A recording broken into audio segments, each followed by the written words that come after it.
we're going to work on solving by completing the square, and that is one of the three ways that you can solve a quadratic equation. And then, so that means that we're working on solving equations that have an x squared in them. So before we actually get to an example of completing the square, I just want you to think back. So I'm calling this a flashback here for just a second. Back to Unit 2, we learned how to FOIL. And we had a special situation also when we were doing the factoring as well, where you might end up with something like this, where you have a binomial that's squared. So remember, whenever we deal with multiplying binomials, we always use FOIL. So we have to multiply x plus 4 by itself. So that means x plus 4 times x plus 4. And when we do that, when we multiply the first ones together, we'll get x squared. So that's from the F. When we do the outside, we're going to get 4x. When we do the inside, we're going to get 4x. So that totals 8x, and that's the O plus the I. And then when we multiply the last ones together, we get 16. So that comes from the last one. So we have our FOIL here, and if we multiply x plus 4 by itself, we end up with x squared plus 8x plus 16. And what I want you to focus on is how these three numbers are related.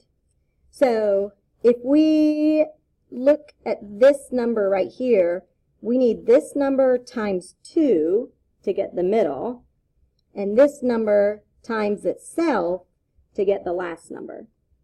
So other ways we could think of it is the square root of this number is the 4, and half of this number is the 4. So what we're going to be doing, we will have something maybe like this, where we have to figure out what number is going to go there. So if we look at how these numbers are related, if we take half of this number, which is 4, and then square it, we get 16.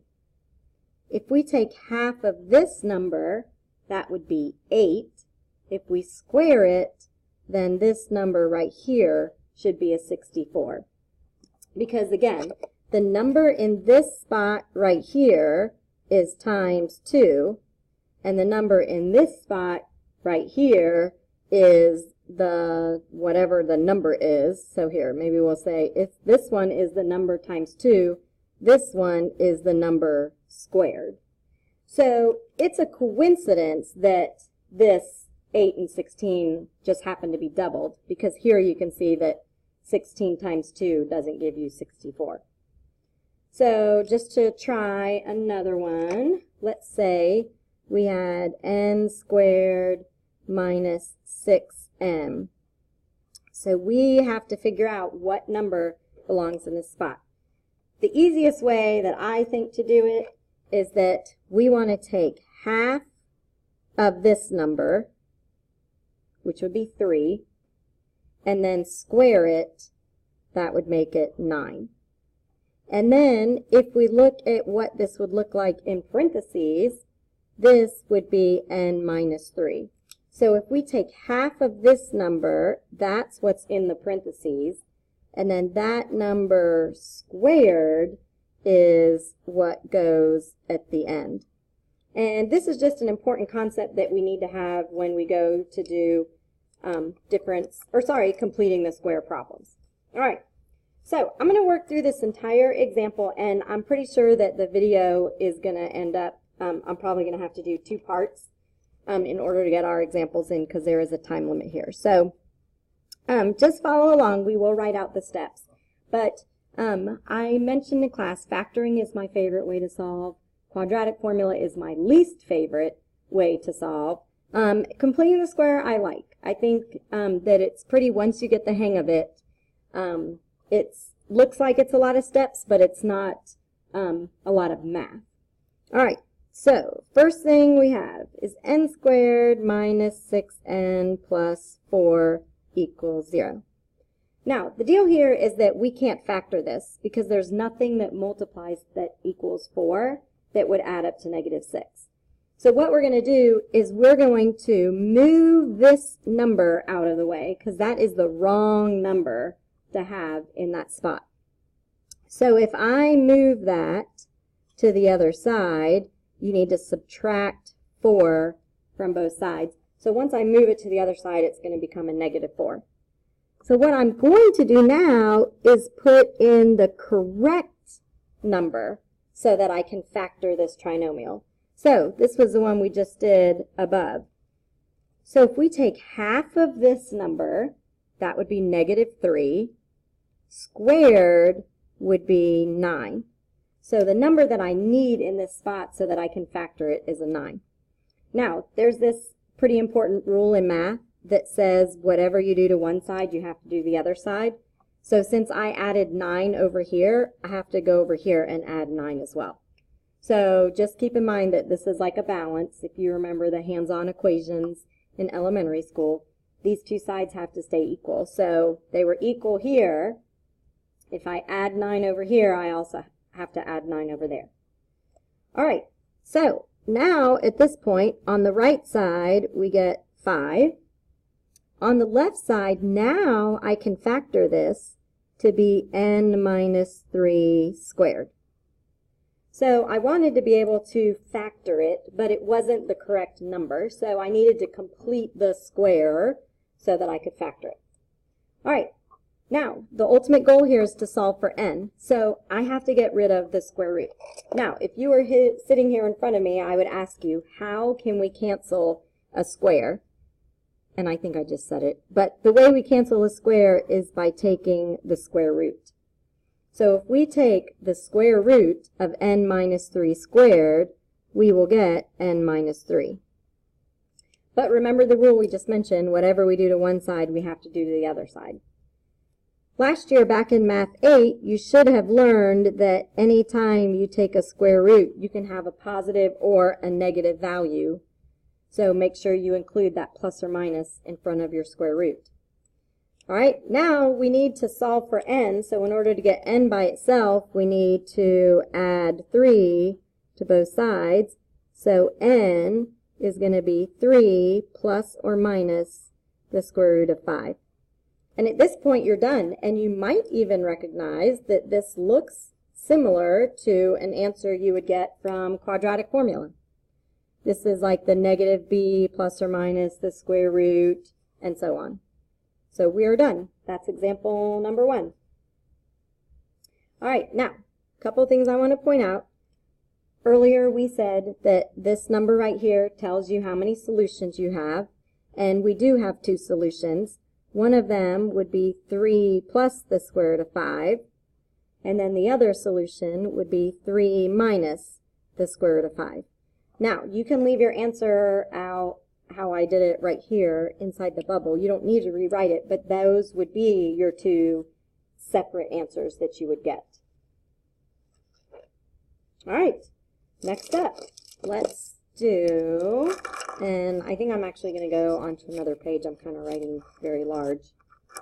All right, so for example 2, just doing more of the same. So m squared minus 14m plus 9 equals 0.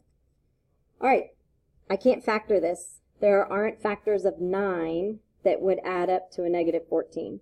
So the first thing I'm going to do is get that 9 out of the way. So when I do, I'll have m squared minus 14m, and then I'm going to fill in what should go there. But I need to subtract 9 to the other side, and then remember, to be even and fair, whatever I add on this side, I have to add on this side. All right, so now we need to think about what number needs to go in this spot. So if we take half of this number, that would be negative 7, square it, and it will be 49. So that's what I need to put on both sides. So now on the right side, if I combine this together, I get 40. On the left side, I can factor this down to be m minus 7 squared. All right, now we need to solve. So first thing we need to do is get rid of this squared, and we can cancel a square with the square root. Remember, whatever we do to one side, we have to do the other side. So the square root of m minus 7 squared will just be m minus 7. And then over here, the square root of 40, first of all, remember your plus and minus, because that's how you get your two solutions. But I can break this down to be 4 and 10. So the square root of 40 would simplify to be 2 square root of 10. Again, we're solving for m, so we need to add 7 to both sides. So m equals 7 plus or minus 2 square root of 10. And that is your solution. So if you want to write them out separately, you can, but you don't need to. All right, so next example, I would like for you to get this one started on your own, and then if you need to roll the video, then you can go ahead and do that. But I'd like for you to pause the video and then work this out on your own and then see if you get the same answer. So I know that this is the wrong number to be in this location. I'm going to move that over there. So x squared minus 8x plus my blank equals, I need to add 9 to the other side plus the blank. So now we need to think about what number needs to go into this spot right here. So half of this is negative 4. We square negative 4 and we get 16. So that's the number that we need on both sides. So now on the right side we have 25. On the left side now we can factor that to be x minus 4 squared.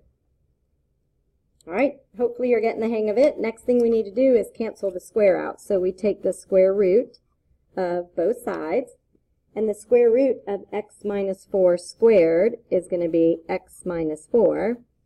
The square root of 25 is going to be plus or minus 5. And then again, we're solving for x, so we need to add 4 to both sides. So we have 4 plus or minus 5.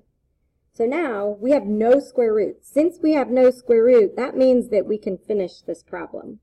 So one of our answers is going to be 4 plus 5, and the other answer is going to be 4 minus 5. So our answers will be 9 and negative 1. So those are our solutions for x. All right, I need to stop this video, so you're going to need to pick up onto the video of part 2. We're going to work out some completing the square problems that have a leading coefficient.